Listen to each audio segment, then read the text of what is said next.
Hello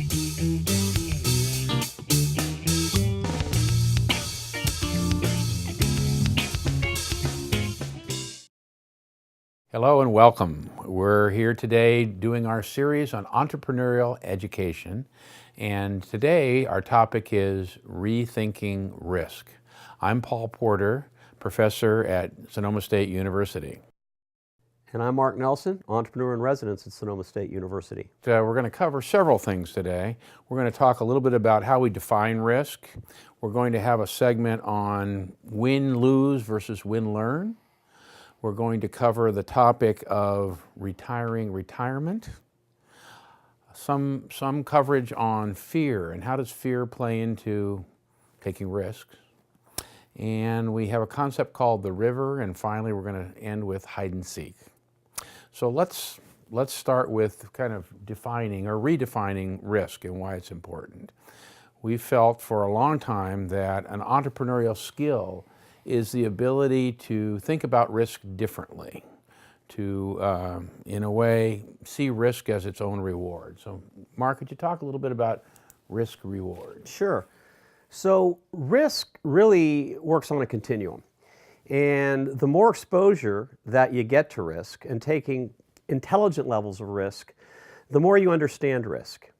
And fundamentally, risk, as for lack of a better word, is almost like an immunization.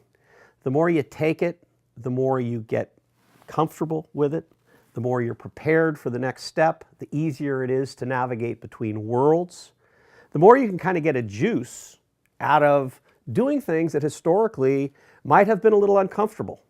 Frankly, I think it's those things, Paul, in life that really add a little discomfort to you, and when you overcome them, that are the greatest learning experiences. Those things that we do repetitively, that come easy to us when we stay into our own maybe isolated and comfortable worlds, are, I think, really less educational opportunities for us as individuals. So the risk and the reward basically means you're going to learn, you're going to gain new insights, you're going to navigate into new worlds, you're going to be increasingly comfortable with an understanding of when to take risks and when not to take risks. Is there like a continuum of risk in your opinion? Well, yeah, and interestingly enough, I think some of us can get paralyzed when we have to take risks. We get paralyzed by fear. And then there's others who can be reckless when it comes to risk. And I think really the beauty of understanding risk as the reward is you gain an understanding of A, where you fall on that continuum, or where your body of students may fall on that continuum, or an individual student falls on that continuum, and allow them to move one way or the other. If they're too reckless, you fall down a few times in life, you scrape up your knees, you learn something about that. You put your finger on the fire, you learn something about that. On the other hand, if you don't put your hand close enough to the fire, you may freeze, you may get paralyzed. So it's this understanding of kind of a risk thermometer, so to speak, that allows us to really gain, grow, and take on new challenges and new experiences. Yeah, and as an educator, I just constantly think that our schools are not doing enough to, not just to teach about risk, but to almost welcome risk. Absolutely. I think we just need to do a lot more of it, and that's one of the areas we'd like to emphasize in today's session. I have a cool quote here that I found. This is from the book on creative confidence, and you'll see it appearing on the screen as I read it. A widely held myth suggests that creative geniuses rarely fail. Yet, according to Professor Keith Simonton of UC Davis, the opposite is actually true. Creative genius, from artists like Mozart to scientists like Darwin, are quite prolific when it comes to failure. They don't just let that stop them, they use it. His research had found that creative people simply do more experiments. They take more shots at the goal. Well, in fairness to the educators, I think that we have to create an environment. We have to create an institutional structure that promotes risk-taking, intelligent risk-taking, provokes it, promotes it, allows it to occur, allows some failure to happen. You know, one of the words that's thrown around time and time again is standardization. Well, we know we have to have standards. We have to have some level of standards, but we also have to have enough openness where educators and students alike have the opportunity to explore, take on some new things, take on some new challenges, take some risks, and let the chips fall where they may and learn from those things and create new environments and new experiences so that we can all grow and proliferate. Again, I just don't think we do enough of that in the schools. I think the typical mindset in schools and perhaps even in many businesses too is we're thinking win, lose. DeWitt Jones, a National Geographic photographer, talks about win, learn, and I think you've even got another term that you've used from time to time. I forget what the term is, but I will tell you this. Look, this problem exists not just in the educational system. This exists in corporate culture. If you talk to many of the top CEOs around Northern California, which I have the good fortune of doing, they are confronted with these same sort of things. They want their employees, they want their workers to take more risk. And yet, for some reason, they feel institutionally shackled. And so, first of all, it's perception, and then there's a reality that the structure dampens the enthusiasm for risk, increases and elevates fear, and fear-based thinking is really in contrast to taking intelligent risk. I just remembered the term. God, thank goodness. Good thing I've got a mind Thank here. you. Lose, learn. Lose, learn. Oh, yeah. Failure. Win, lose, win, learn, and you came up with lose, learn. Well, thanks for reminding me. Yeah, you're welcome. The reality is, He's quite old. is that, if I look back on my life, which I'm almost 52 years old now, and I've been pretty blessed, Paul. I've had some good successes and many failures. Some in sports and some in life and some in profession and et cetera, et cetera. But the greatest, most profound learning experiences for me came when I failed, where maybe I didn't get the win, where I lost.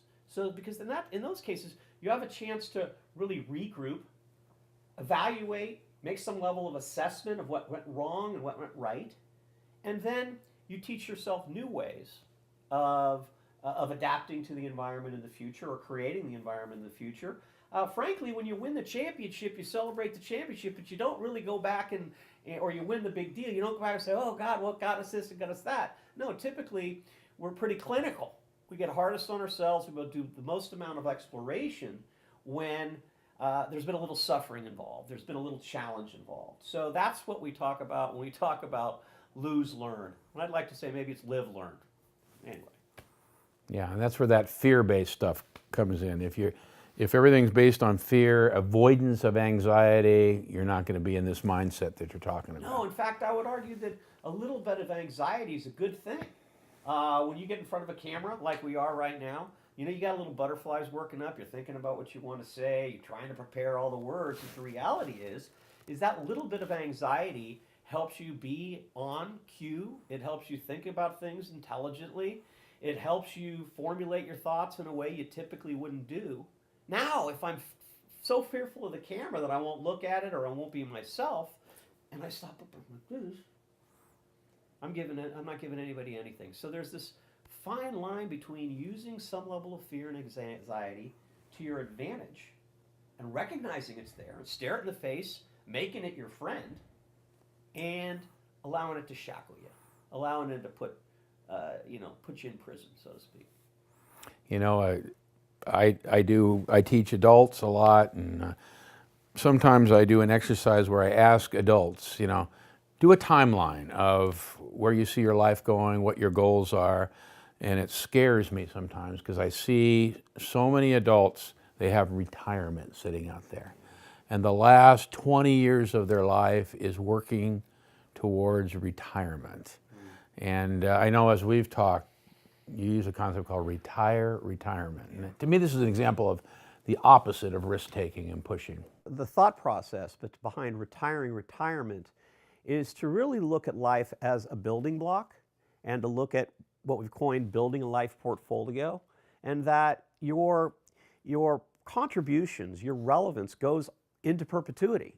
And as you become wiser and maybe more financially sound, and that you don't have to work for economic reasons, you can start thinking about the ways that you can be of service in ways perhaps that you hadn't thought of before. So we talk about repurposing, we talk about re-engineering, we talk about redefining, and we think of life as this lifelong process of contribution and hopefully reward. But it's not an end game, it's not a project base. You know, frankly, the days, and we've said this before, the days of working for the same company, doing the same thing the same way, are 2 decades ago. So why not find a way to create a myriad of experiences that build this life portfolio, the skill sets and experiences that take you on past what was the traditional retirement age into a repurposing era, a redefining era. We see it happening all the time. Frankly, there's a whole host of other social and political and economic reasons to do it as well, but actually it's good for the soul. It's good for the spirit. You know, who wants to sit around with a remote control and a 6-pack of beer every day, or sipping a Mai Tai on as good as it sounds, sipping on a Mai Tai on a yacht or wherever the heck you are, on a small boat, or sitting in your backyard, wherever it may be? That's not what it's all about, man. It's all about, what can I do to make a difference going forward?